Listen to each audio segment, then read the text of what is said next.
I know it's not popular with people nowadays because I think it's old school.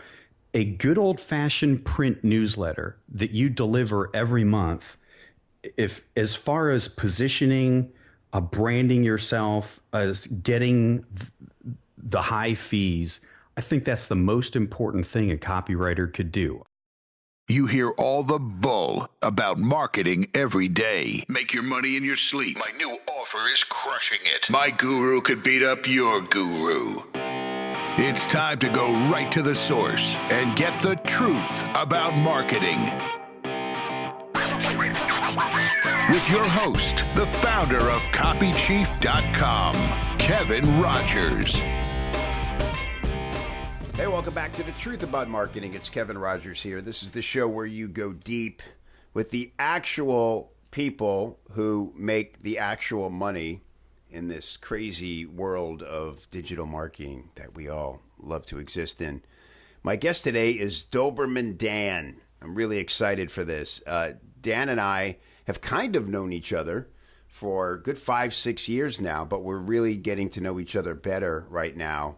And, you know, Dan has a fascinating story, everything from spending time with the great Gary Halbert, one of the few copywriters to actually live with Gary, learn directly from Gary, get Gary's stamp of approval as a copywriter.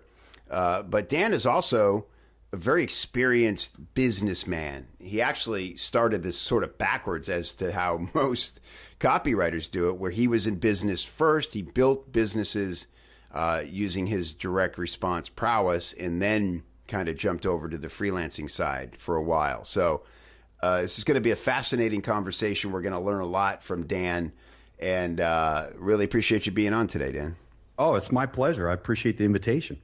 Yeah, it's going to be fun, man. So maybe this is, I mentioned Halbert, and he's such a legend. You know, give us the one. What's the Halbert story you don't tell as often? Give us a scoop here. Well, there are some that I probably don't tell because maybe they're not for mixed company. I learned so much from that man. It was just insane. In fact, I learned so much in this compressed period of time, like really in about like less than 2 years. There must have been decades worth of lessons crammed into those 2 years. And this might not make sense, but I don't think a lot of those lessons at the time I was actually ready for. I was ready nor able to absorb. And the weirdest thing happened.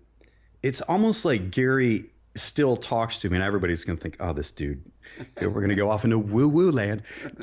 You know, I think everything went in this spongy gray matter between my ears, but the stuff I wasn't ready for seems to pop out now at just the perfect time, you know? And I don't know if he engineered it that way.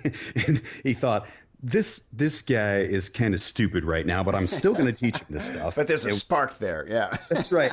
There's maybe a spark that maybe decades down the road he'll finally wise up and get it. But that's what happened.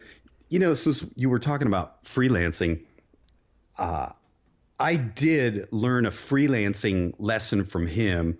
This is just one of the many stories and things I learned from Halbert. He very rarely actually, quote unquote, taught me anything. He just let me observe stuff as he did it and, you know, absorb whatever lessons. But this one time he did call me over. He goes, I want to show you something. He goes, I want to show you this email, and this is how you respond. And it was basically somebody kind of jerking his chain about money, about a fee. And he was really strong in how he responded to them, and actually not nice about it at all. And I don't remember his exact words, but he said something like, you know, when somebody challenges you like this, it's like it's like your teenager, you know, your kid's 15 and now is starting to challenge dad. If you don't respond the right way, then you're just sending them the message they can walk all over you. And, you know, he showed me exactly how he responded. And that's one of those lessons, Kevin, that it just did not apply to me then, didn't apply for decades. When I finally started freelancing in 2012, that lesson just popped out of my head at just the exact right moments. So Halbert was pretty amazing in that for some reason his lessons are still coming alive for me. Yeah, that's great. I think really that is one of the most valuable things someone could teach us, because it's not instinctual, right? Especially in a sort of a client, service provider scenario. We just think, oh, let's keep everything running smooth here and let's be polite. But I have to thank Carlton for teaching me similar stuff. Yeah, the one piece of advice that John gave me that literally was the fork in the road for my career is printed and hanging on my wall. It was that powerful, and it was a similar thing. He was kind of giving me permission to screw up and keep going. It's okay that I have to screw up, but do it in a big way. Right. Yeah. I love that. And so, yeah, I can imagine that's just a cool thing that, like you said, you're just not ready at the time. And then later, we talk about the gift that keeps on giving from a legend like that. It must feel great when those moments where he just kind of pops into your head like that.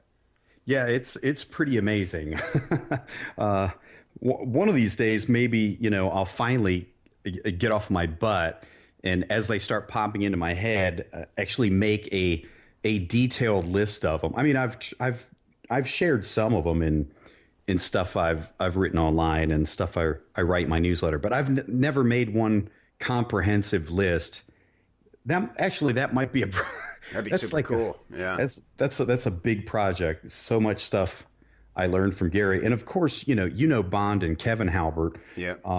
They are the ones nowadays, since Gary passed, they are the ones keeping his lessons alive and his legend alive, and sharing, all kinds of lessons that they've learned from him too. So they're kind of the ones taking the reign on that. Yeah. So I got to give him credit for that, and thank God they kept all of his, or most of his, old newsletter issues available. That's just a multi-million-dollar education for any copywriter or marketer. Right. That's the truth. And yeah, they're never going to charge for them. They were always meant to be free. They could have really bastardized everything Gary created in his life a lot of different ways. Instead, they do the exact opposite. They honor it and build upon it, which is amazing. I know they've had people tell them and try to advise them on how to bastardize it. Yeah. And, sure. And they know this. They could make a lot of money doing that, but they chose not to. And you got to respect that, because, I mean, while he was alive, Halbert influenced, thousands, tens of thousands of people. And there's people who are, online marketing, have online marketing empires and mail order millionaires because of Halbert. And, thank God Kevin and Bond Halbert are keeping it alive. Yeah. And there are times where they watch other people cash in, and it can be a little disconcerting sometimes, but still they hold their integrity. So very cool. So also something that fascinates me is that you were a cop. Yeah. Which, I mean, if you knew me in high school and saw how much weed I smoked, you'd find that really kind of weird. Well, it takes a thief to catch a thief, isn't that what they say? Well, there's a lot of truth to that, Kevin. That gig was pretty much like all my jobs and career opportunities. No planning whatsoever. It just stumbled into it. Just a series of stumblings led to that. What led to it was some friends, we were working in security, and they're like, the city of Dayton, Ohio, is giving a civil service test for police officer, and we're all taking it next week. You want to take it? And I told them, I guess I'll go if you guys are going, but man, if they ask me how much weed I smoked in high school or any of the other drugs I experimented with, I'll immediately be disqualified. But I'll go ahead and tag along and take the test. That was the entire life planning for me. Next thing you know, you got a gun on your hip and a badge on your chest, and and it wasn't that many years out of high school. I mean, I was in the police academy when I was only 20. I was 21 by the time I graduated, and so yeah, not many years had passed since high school. a guy from my background, I grew up in Barberton, Ohio, a blue collar town, and, parents, at least one parent who grew up in dirt poor Mississippi poverty. When you grow up with that kind of mental programming, when you get a civil service job, they think that is the epitome of success. In fact, family members told me that's the best you're ever going to do, and that job is stable and you got benefits. So you don't ever leave that. You certainly better never aspire to anything more, because our people don't, do better than that. You've reached the pinnacle. And that was depressing, because I wanted more. I wanted to make more than $35,000 a year with overtime. I mean, I had to work overtime to make that. Wow.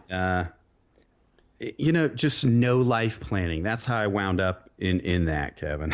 Yeah, that's really, and not to take a weird turn on a marketing conversation here, but I have to ask, because the way you described it, with all the stuff happening, today, politics aside, there obviously are incidents where it feels like guys who just shouldn't be cops are making either bad decisions or just having to make decisions they're unprepared to make in circumstances, right? Does your experience, how do you see situations like that? Do you think that, the political agendas have made it all out more than it really is? Or do you kind of go, no, I can see why these things happen, because these are just kind of like guys out of high school who suddenly, have guns on their hips? Yeah, that's a good observation. There's a lot to that. One of the things, I learned a lot from being a cop that has really helped me out as an entrepreneur, a direct marketer, and a copywriter. Mm-hmm. And one of those things was persuasion skills. And so, there were, this is oversimplification, but let's say there were two different kinds of guys that I'd work with or would be partnered up with, or if we were working single man crews, that we'd be sent, to a call together. And the one, goes in there thinking that the way to handle this situation is to be the badass and use force if necessary. And the other realizes that really sucks, because you get in all kinds of trouble and have to do use of force reports. The sergeants come out, they get pissed off because they have to do reports. And then the other guy realizes that the most important weapon you got in the fight is your mind. And those lessons not only saved my life, but, I saved other people's lives because of it, and then went on to make me millions of dollars. And I think perhaps if they'd screen a little bit better and hire people with some people skills, man, who understand empathy and perhaps can understand diffusing situations using persuasion skills, and understanding how to use those persuasion skills. This is a copywriting lesson, actually, Kevin, even though we didn't plan this. Great. Because when people are freaking out, when you show up and a guy's got a gun to his wife's head, you can use all the logic and you want on that dude, and it's in one ear and out the other. In fact, it may just make the situation worse. You can use all kinds of threats, and it's going to make the situation worse. You have to understand human psychology. You got to understand what I call amygdala hijack. That guy, his amygdala, his lizard brain is now taken over. You better figure out how to get him out of amygdala hijack, or he's going to kill his wife or you or himself. And this is the exact same stuff we do as copywriters, man. You got to understand human nature and people's emotions, and how to work within those emotions to when you weave your message. Because if you just start writing facts and feature benefits and reason why stuff, your results are kind of sucky. You got to understand the psychology behind it. And so even though, being a cop, I can't believe I did it 12 years, which was actually 10 years too long for me. It was something I stumbled into. I guess it all worked out in the end, because I'm able to apply all those psychological lessons in this marketing copywriting game. Wow. Dude, that was great. That's really insightful, man. And, I have just a 4-hour experience with what you're saying, but that was my one big takeaway. Weirdly, I thought I wanted to be a cop when we moved to Florida. I was, done with stand-up, had never heard of this thing called, marketing or copywriting, and wanted some stability. Was ready to start a family, and I've just always been drawn to police work. And I went on a ride along to just get an idea if it was at all for me. And my big takeaway with it was exactly what you said, is like none of these cops were showing any empathy. And it was very much about paperwork, how they decided to proceed on any given call, right? Yeah, like, oh, man, if we split this dude's head open, we're going to be stuck with paperwork for the next 6 hours. So let's not do that. Right. Or this guy's got one crack rock, and do I really want to have to process this, But so we ended up in the hospital with it. We brought this guy in, and he was too tweaked out to actually get into the jail. So we had to bring him to the hospital. And there's this crazy stalemate happening where the nurse needs to know everything this guy has ingested. And he obviously doesn't want to admit any of that. And so we're just sitting there. And the cop is kind of like, I mean, eventually he'll either just kind of sober up and we can bring him back, or, and I'm like, can I go talk to him? I said to the guy, I said, did you really? Well, I said to the guy, I said, now let me ask something. What he says now, can that be used against him? He can't be charged with whatever he took, 3 hours ago, right? He's like, no, it doesn't matter. He just is scared to say it. I go, so I go talk to the guy, and I just explained to him. I go, here's the deal, man. I go, the only, nothing you say can get you in more trouble. You've already been busted with crack. That's the only charge. Just let this nurse do her job and help you. And let's make sure you're not, sicker than you feel right now. And then everybody can get on their way. And he goes, oh, okay, cool. He's just like, starts listening. Yeah, and it was like over. And I was like, but I understood that what the guy I was with was, the cop he's just cynical to these things, right? And it was just an annoying part of the job for him. And he wasn't thinking, well, let me go look this guy in the eye and explain to him that it's going to, and maybe it was because I wasn't wearing a badge, I was just some guy in the ride along. I don't know. But it really, I was taken aback by the idea that, there's this lack of wanting to work together in a lot of instances, right? Yeah, you're absolutely right.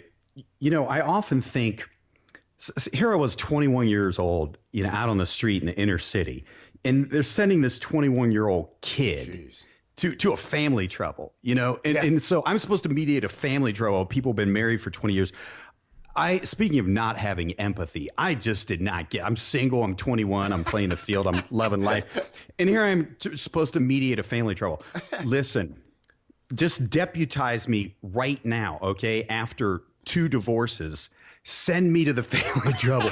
I will be the most effective cop ever in dealing with family troubles. No empathy for it back then. I certainly have a lot now. That's great, right? It's just sending somebody in, right? Somebody show up and end this thing so nobody gets killed. This is crazy. Right. Wow. So, that was a fun side road, really insightful. And man, what a great point about having empathy and understanding the emotional element of it, right? It's not about how much information can I fit on this page to convince somebody that they should have this product.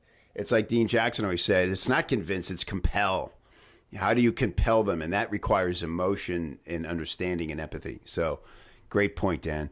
I want to talk a little bit about what you learned from business, because, I mean, dude, you have the cojones that a lot of anybody who would call themselves a copywriter either just aren't born with, or, it's not their instinct when they get into this business, especially if they start as copywriters, to put it all on the line and be a real life entrepreneur. You grew, among other things, a supplement company where you are, actually creating and manufacturing compounds and supplements. That couldn't have been an easy thing to start. There's no kit for that, huh? Yeah, I went into that pretty much blind, I guess. In fact, I didn't ever want to be a copywriter. What I wanted a mail order business. So this was pre-internet days. So like 1994, I guess. I just wanted a mail order business. The reason that appealed to me is because people send you money in the mail, or they call in to, a call center, and then you charge a credit card. There's no face-to-face, belly-to-belly sales. And I knew stories and knew guys who have mail order businesses, and they were working a few hours a day once things were up and running, and making really good money, and then spending the rest of the free time doing whatever they wanted to do. So for me, that was to play the guitar. So I'm thinking, man, if I could like get this thing where I just work maybe 3 hours a day in the mail order business, and the rest of the time screw around playing guitar in bands and stuff like that, and the mail order business would free me from the police department. That was the dream. In order to do that, I needed copy. In order to have good copy, I needed money to hire a good copywriter. Well, I had no money. So I just had to do it myself, and started a mail order business in the bodybuilding niche, which was a passion of mine at the time. And it was all good. I sold a self-published bodybuilding course. And after a year, that little mail order business is what freed me from the police department.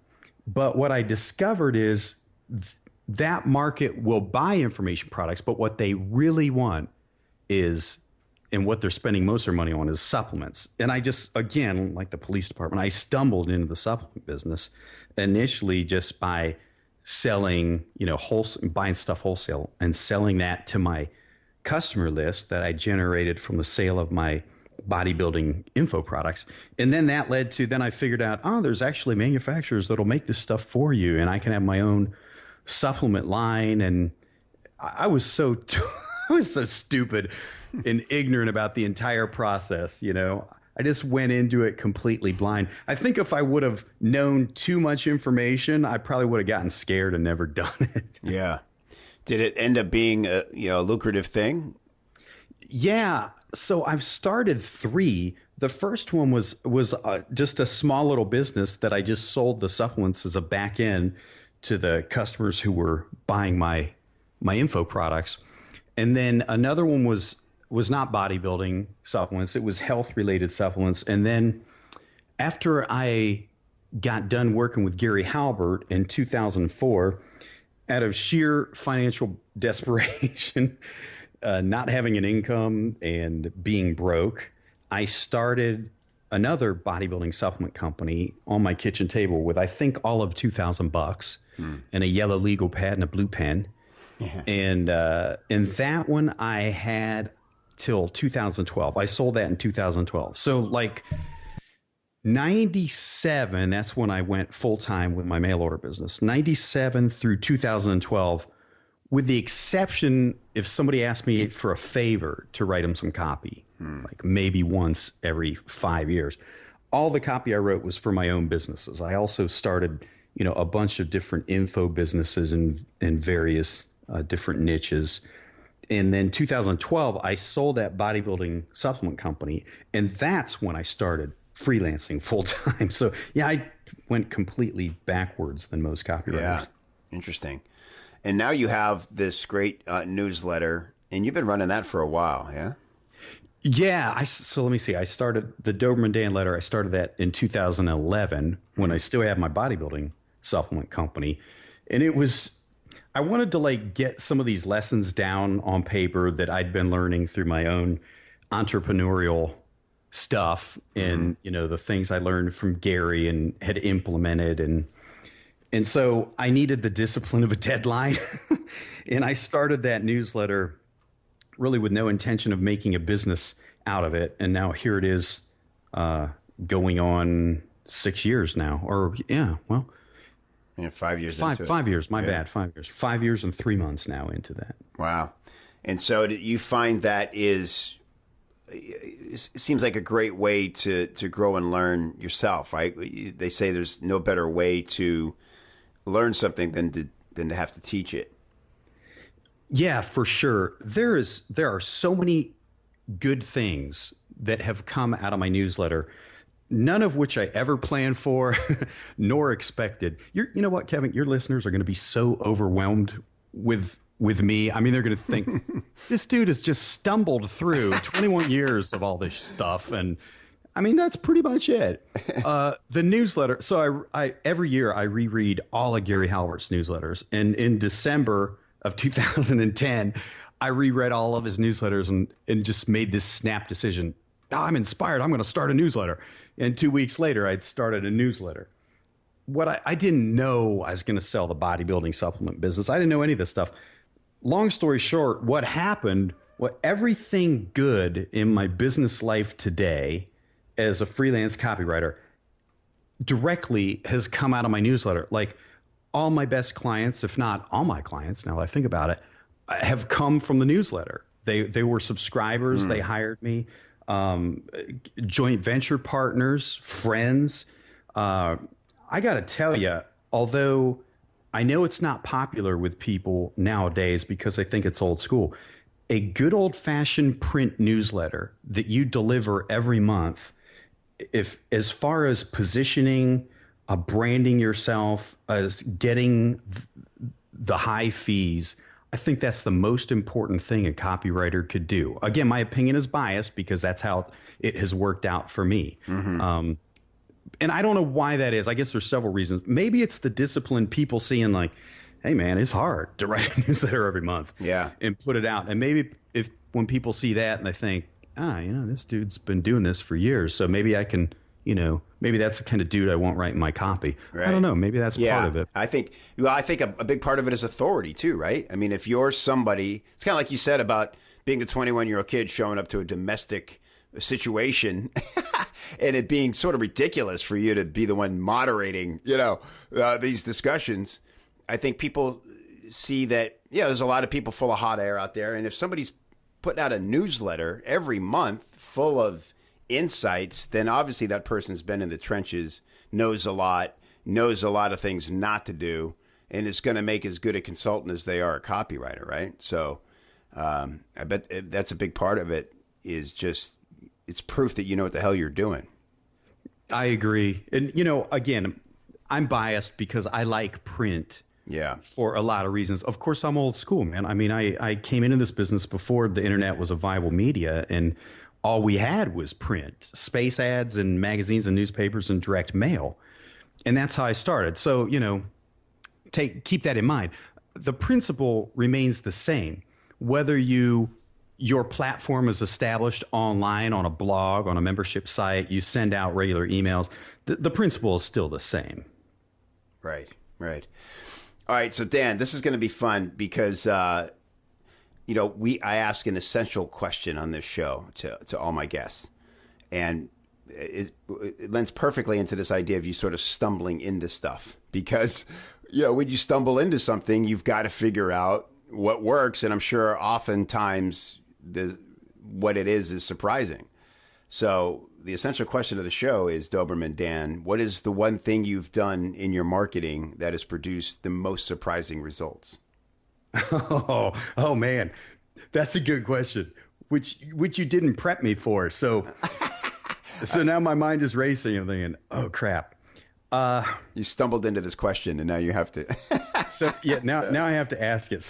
Or I have to answer it. Ask me that question again, please. Okay. And this is me buying time, Go through the Rolodex of hits. And it could be something bad, by the way. Something you were positive would work and then just didn't, right? So it could go either way. Oh, my Lord. Could go either way. You want me to go that way? Because only one person is the show? Well, I'll tell you what. I've done about 70 of these interviews now, and only one person has had the nuts to tell the negative story. So I got two really biggies, and it just depends on how bad I want to humiliate myself. Which I'm pretty good at doing that, by the way, humiliating myself. So the two biggies are, I'll let you choose. One is more so a marketing lesson than copywriting. Actually, I guess they both are. But so the one is, I stumbled, again, here we go with the stumbling business. I stumbled upon something that, could have made me a lot of money. Possibly could have made me a multimillionaire, according to the media buyer I work with now. And I totally screwed it up and blew it off and never moved forward. We could talk about that one, or we could talk about how I screwed up a print ad that was in every publication I was running it in, was bringing me anywhere from a 400% to a 500% return on investment, and how I screwed that up in a matter of 2 months and went bankrupt. Oh, boy. So you choose. Well, we can't resist that, right? So that's because the first one's a missed opportunity, and we don't know for sure that would have panned out like we think, right? So the fact that you lived the horror of the second one, we got to go with that. So let's stage it. Here we go. I'm going to ask it over. In this one, for sure, this isn't just things went really bad. This is like, when I say bankrupt, I mean legally bankrupt, humiliated in front of the court, and the judge or whatever you called him, this procedure looks at me, and I don't remember his exact words, but what he basically said is, dude, how did you mess this up so bad in such a short time? Oh, this is great. This is going to be an epic answer. All right, here we go. So I guess this was like mid-90s maybe. I had this ad that I wrote, and it was, like I said, it was for 400% to 500%. In one magazine, 600% ROI in every single insertion in the magazine. Wow. It was for a supplement product in the bodybuilding market. And I would love to tell you it was because my copy was so brilliant. The truth is, Kevin, it really wasn't that good back then, but nobody in the bodybuilding market was really running these style of ads. They had all switched to image looking ads. So my ad just stood out, and the copy was mediocre. But so these guys from Penthouse Magazine, the nudie mag, they contact me and they do their sales pitch because they see my ad running everywhere in the bodybuilding market. And they tell me, oh man, we got a lot of guys interested in fitness and bodybuilding health that read Penthouse, so much so that we're going to start a new publication. But it's just the audience. They send me their media kit, backing up what they're telling me. By the way, never believe a magazine's media kit.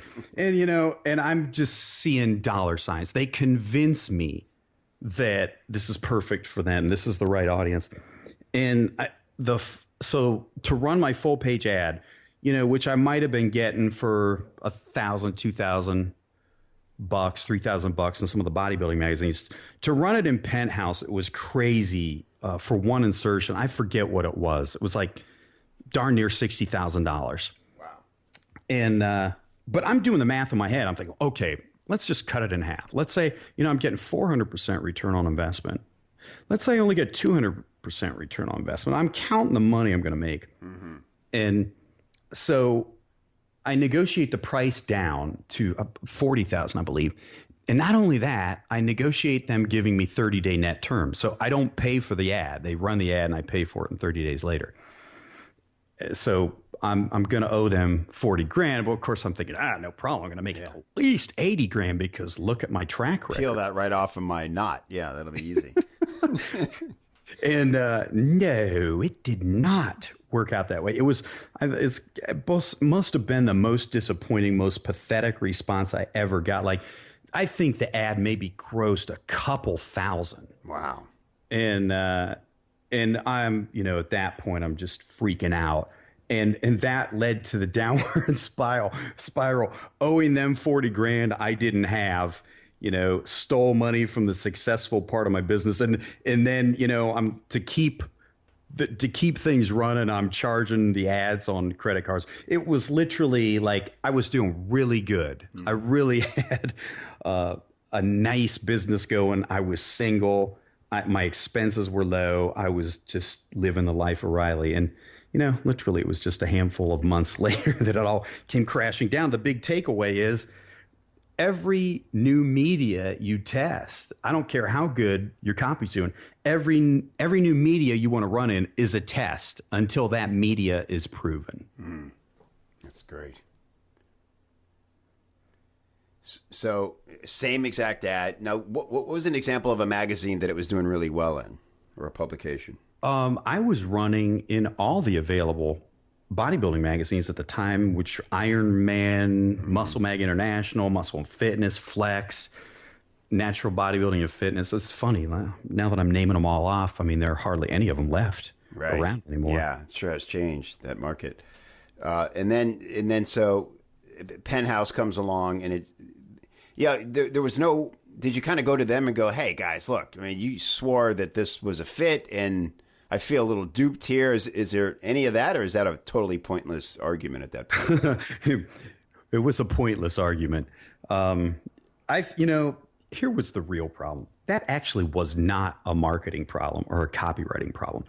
That was an arrogance problem. Mm-hmm.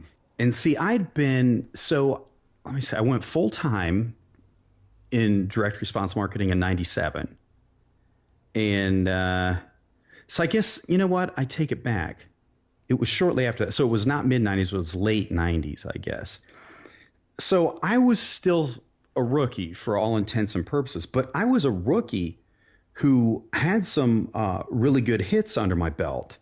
And, I started thinking this stuff is simple, writing copy that converts and, starting these businesses. This is simple. And I started thinking I could do no wrong because I had another hit outside the bodybuilding niche too. I started a info product business selling to martial arts school owners.